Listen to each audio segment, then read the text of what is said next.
While many of the migrants and refugees making the dangerous crossing through the Mediterranean begin that journey in Libya. As Libya's troubles continue, Russia has now indicated that it is willing to help. Russia's Deputy Foreign Minister Mikhail Bogdanov says Moscow would consider joining counter-terrorism efforts in Libya if called upon to do so. Julia Lyubova reports from the Russian capital. Moscow says it's ready to consider any requests from Libya from the Russian military to take part in counter-terrorism operations in the country. Russia has left the door open, though, by not specifying which of the Libyan rival government it would be willing to collaborate with. The Government of National Accord is considered the legitimate body, according to a UN-brokered political agreement.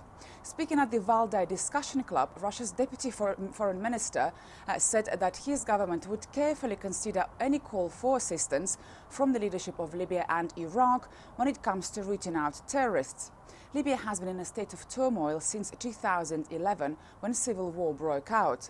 Leadership of the country has been contested since Muammar Gaddafi was overthrown. Russia has previously said the representatives of leading political forces, tribal groups and regions of Libya should be engaged in formation of national public authorities in the country. Julia Lyubova, CCTV, Moscow. Well, child organizations in Calais have expressed concern over the fate of unaccompanied minors after French authorities claimed they had finished clearing the shantytown. The settlement was built by migrants who had hoped to cross to Britain, but who are now mostly being held in France. A resettlement center that has been sending camp inhabitants onto reception centers across France as part of the shutdown process was closed on Thursday morning as a group of about 100 migrants, mainly young people, were seen filing past riot gear-clad police who have been overseeing the camp clearance since the beginning of the week. Humanitarian organization, the Save the Children Fund, has been calling for the demolition not to take place while they could not account for all the children.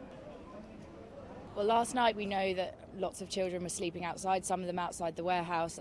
We actually had a group of people, we had 3 Eritrean boys, 13 and 14 years old, who were outside and refused a place to sleep that night. So we're really concerned about them now. We understand that they're clearing the camp.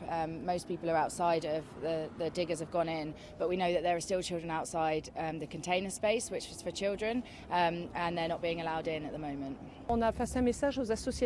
We passed a message on to associations. We told them that they should find migrants, especially minors. We're still here.